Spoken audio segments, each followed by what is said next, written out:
Good morning po mga kabayan. Welcome pong muli sa ating panibagong update rito sa South Luzon Expressway Toll Road 4 Package B mga kabayan. Mula rito sa portion ng Barangay Palma at atin rin pong silipin ngayon mga kabayan yung portion ng Barangay San Pablo, Santo Tomas City, Batangas.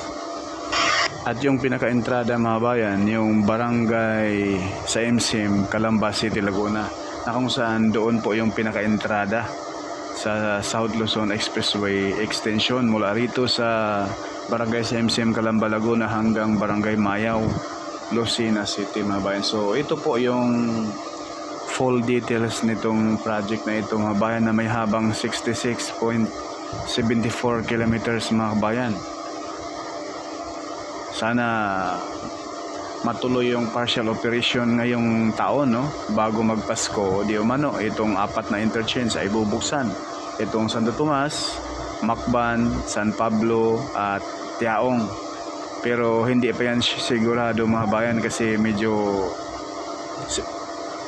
marami pang gagawin, no? Pero tingnan natin ngayon sa ating update, no? Para makita ninyo mga bayan. So ito po yung full details nito ating update rito sa SLEX TR4. Bagong lahat, paki-like, paki-share, follow at subscribe na rin po mga bayan. Medyo maingay.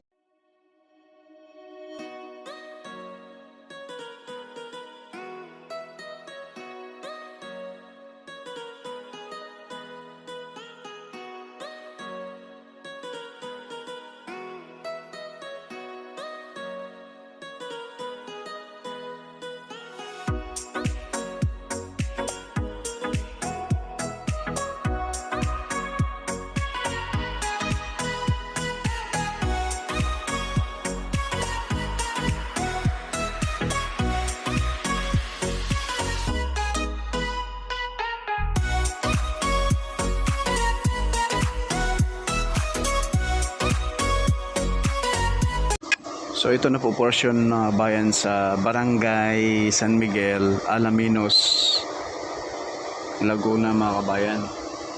So itong portion na ito ay matagal-tagal rin po itong hindi na semento. Ayan po sa harapan natin. So sa ngayon ay nalatagan na po ng 2 lane bago magtulay. Kasi yung tulay dyan sa unahan mga kabayan, yan po yung boundary ng Barangay Palma at Barangay San Miguel. So dito sa side natin, Barangay San Miguel. So lampas ng tulay, yan po yung side sa Barangay Palma, Alaminos, Laguna.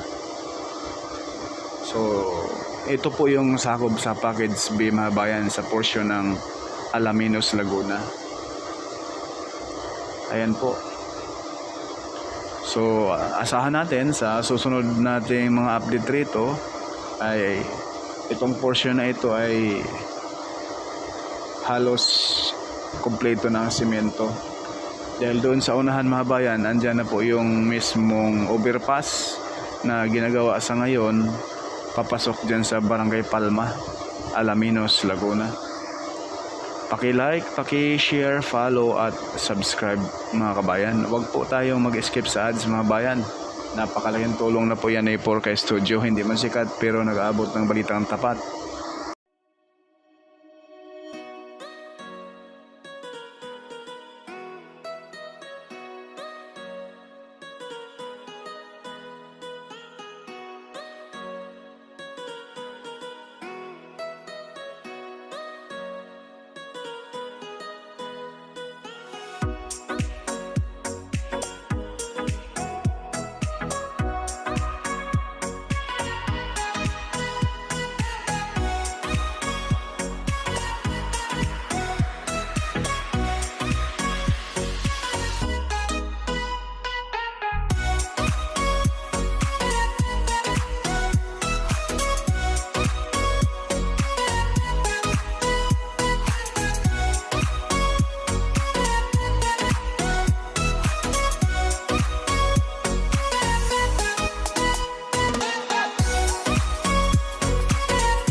So, ayan na po mga kabayan, yung mismong girder na isampa na pala dyan sa mismong ginagawang overpass.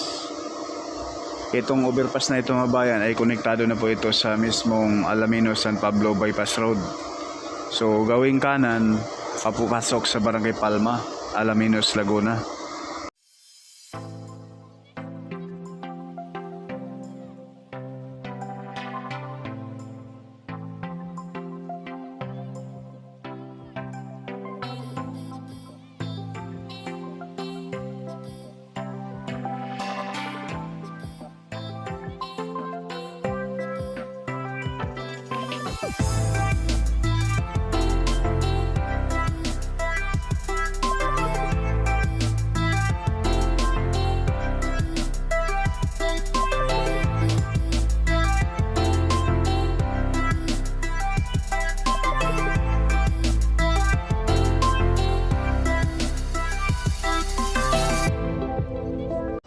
Sumula rito sa Alaminos mga kabayan, pupuntahan natin yung Macban.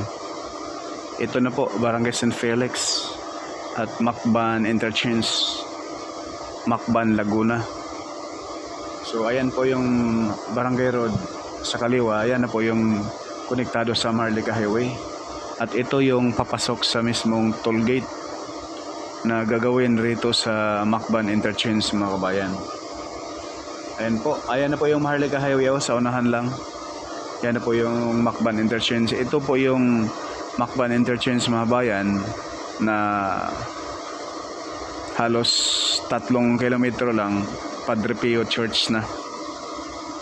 At sa mga kababayan natin na may panata ni Santo Padre Pio ay ito. Once na ito ay mag-partial operation bago magpasko, sana magkatotoo, ay napakabilis na po ang biyahe natin at hindi na tayo dadaan sa Maharlika Highway. Ayan po mga bayan, no? Sa iyang naumpisahan na pagsimento dyan po itatayo yung toll gate rito sa Macban Interchange. Ang ganda, napakaganda tingnan yung Mount Makiling mga kabayan, no? Grabe.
Halos kumpleto na pala mga kabayan itong trumpet design itong Macban interchange. Parang kailan lang nung last update natin ay naglalatag pa lang ng semento, 2 lane pa, pero ngayon ito ay tapos na. Sana all.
So itong portion na ito mga kabayan ay sakop na po ito sa Barangay San Pablo, Alamino, Santo Tomas, Batangas.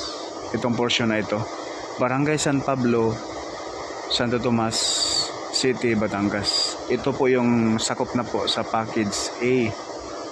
Mula Macban kasi mga kabayan hanggang Santo Tomas Interchange, yan na po yung package A.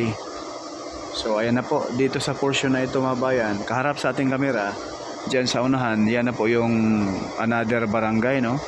Yan na po yung Barangay San Pedro, Santo Tomas City, Batangas. Ang taas na po ng tambak rito mga bayan. Grabe oh, sobrang taas na oh. Halos kalibil na po sa mga puno dyan. Dati pa, sobrang baba pa to. Ngayon, sobrang taas na. Ang bilis ng progress. So, asahan natin baka next month ito ay lalatagan na po ito ng concrete cement.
Yang portion na yun mga bayan, yan na po yung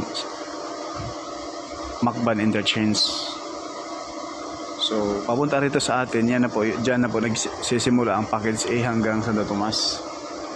Na kung saan yung Macban Interchange mga bayan, halos kompleto na po ang paglatag ng concrete cement. Napakalaking good news at napakalaki ng progress dito mga kabayan.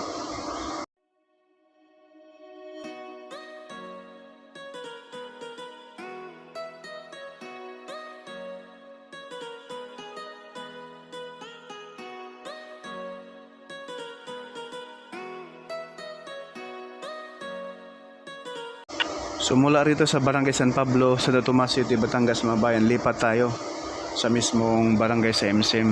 So ito na po mga kabayan yung pinaka entrada. Ayan po. So dito tayo papasok mga kabayan. Kung tayo ay galing Maynila, pakanan tayo rito, pakanan, going right side tayo papuntang Lucena, puntang Macban, papuntang San Pablo, Tiaong, Candelaria Interchange, Tayabas Interchange, Lucena Interchange. So dito po, ito yung circle, no? Ito yung trumpet design. Ito yung sakop po ito rito mga bayan ha. Sakop po dito sa barangay sa MSM Calamba City, Laguna. Itong trumpet design rito. So hindi rito lalagyan ng toll gate. Posible doon sa unahan mga bayan. Malapit doon sa Mount Makiling, yung pinaka-tollgate nito. Diyan sa unahan, sa bandang kaliwa natin, napakalapad. So, posible diyan itatayo yung tollgate rito sa Santo Tomas Interchange. Ayan na po mga kabayan. Kita nyo yan.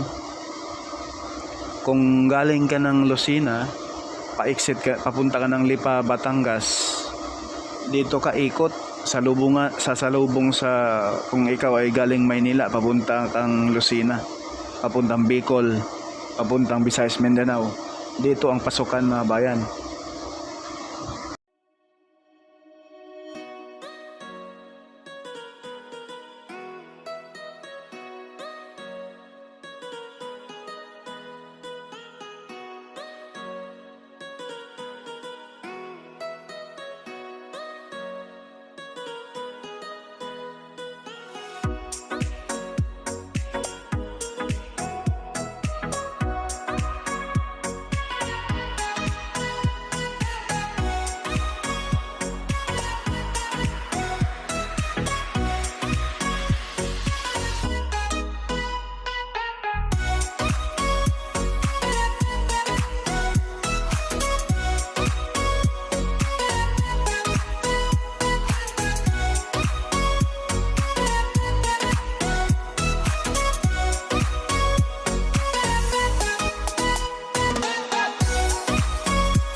Kaharap sa ating kamera ay papuntaan na po yan ng Calamba at papuntang Maynila.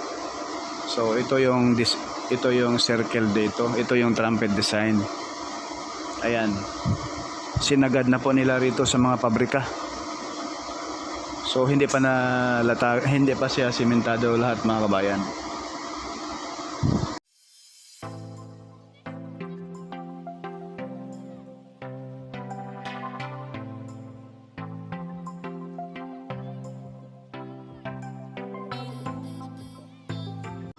So yan lang po muna mga bayan yung ating latest update rito sa SLEX Tier 4 Package B sa Alaminos, Laguna area at dito sa Package A mga bayan. 4K Studio, hindi sikat pero nag-aabot ng balitang tapat.